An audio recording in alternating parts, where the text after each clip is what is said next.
Hi guys, welcome to Pathopulse_Radhika. This is Dr. Radhika, MD Pathology, and happy to have you all on board for the series on tumors of female genital tract. And the topic for today's discussion is granulosa cell tumor, right? So we have been discussing few of the ovarian tumors for the past 2-3 days. So any guess under what classification does this tumor come under?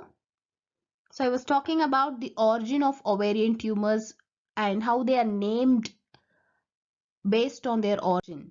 So where does granulosa cell tumor come under? So if you take a ovary, the ovary has got a surface epithelium, then you have the ovarian follicles, then you have the stroma.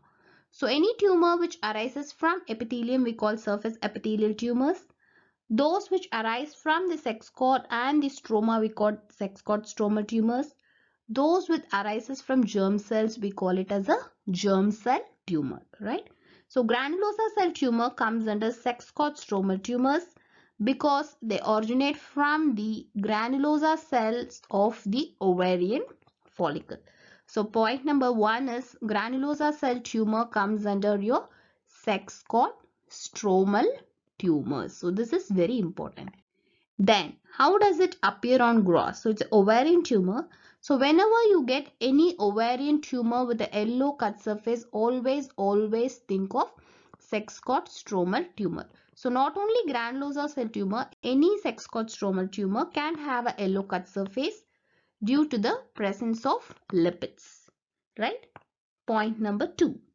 So if you take granulosa cell tumor, they can have a solid or a cystic cut surface with a yellow appearance. They will have a yellow cut surface. So this is point number two. Next is what age group do they occur? So this is very important. So granulosa cell tumor can occur in any age group, but most common in postmenopausal age group. Most common in postmenopausal age group.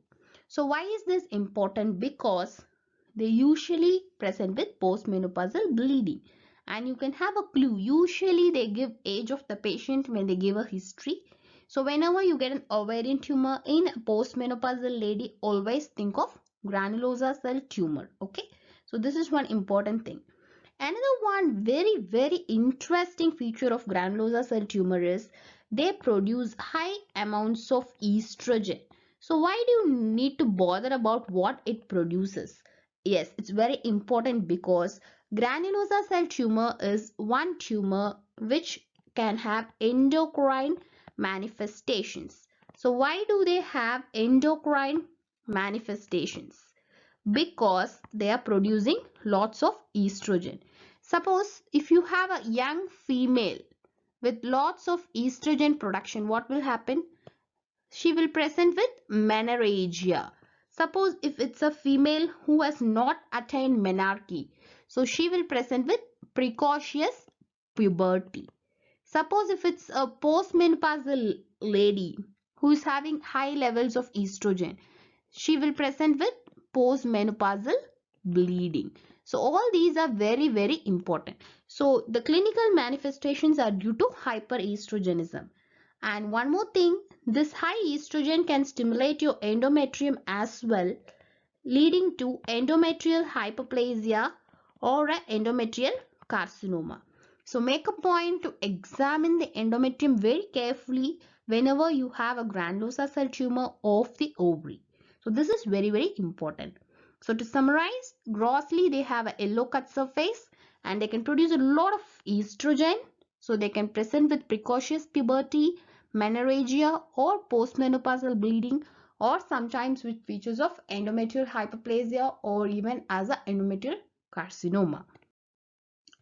Now coming to the microscopic appearance, which is very important. So this is how granulosa cell tumors appears on microscopy. So you have a cuboidal to polygonal cells with grooves.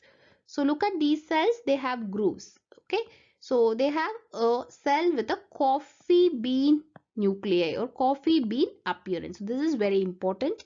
And see, you have a central space which has got a pink material, an acidophilic material. which is surrounded by the tumor cells which have coffee bean shaped nuclei. So these resembles like glands. So you would have seen glands in an adenocarcinoma, right? So this is how glands appear. You have a central space which is surrounded by cells. So this is how a gland appears. Okay, so this particular appearance, so this acidophilic material surrounded by tumor cells, we call it as a Kohl-Exner bodies.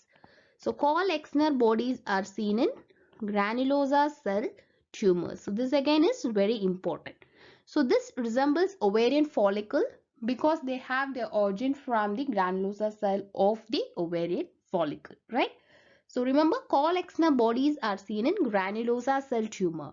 Don't confuse Kohl-Exner bodies with Schiller-Duval bodies, which we saw in yesterday's video. So Schiller-Duval bodies are seen in yolk sac tumor and they resemble glomerulus, whereas Kohl-Exner bodies are seen in granulosa cell tumor, which resembles ovarian follicle.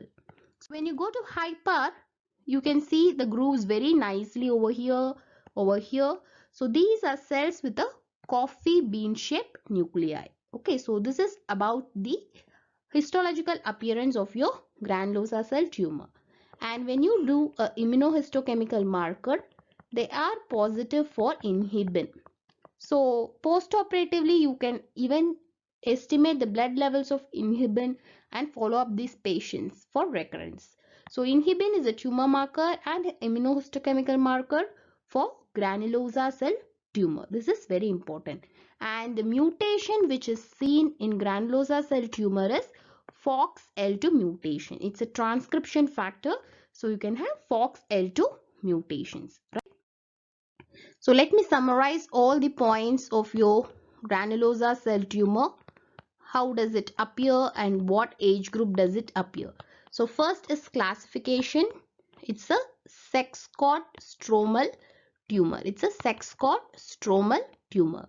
And gross appearance, they can have a solid or a cystic cut surface with an yellow appearance. They have a yellow cut surface. Next is they can occur at any age group, but most common is postmenopausal age group. And they can have endocrine manifestations due to high estrogen. So they can have precocious puberty, or they can have postmenopausal bleeding, or they can have menorrhagia as well. Okay, so it's due to hyperestrogenism. They can have endocrine manifestation or a adnexal mass, and they can have endometrial hyperplasia. This is very, very important. They can have endometrial hyperplasia or endometrial carcinoma. So this you have to look for very carefully. So ovarian tumor which is associated with endometrial hyperplasia is your granulosa cell tumor.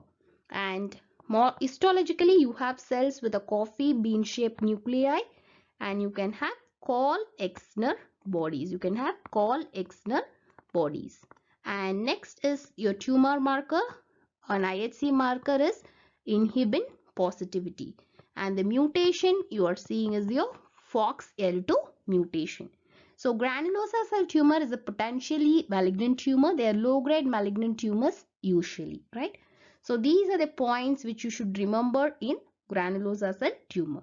So what you have to remember is in the history, whenever they give a postmenopausal lady with bleeding and you have a yellow tumor, think of a granulosa cell tumor. They can give the blood levels or the serum levels of inhibin might be elevated, right? So this is the take home message for granulosa cell tumor. Thank you.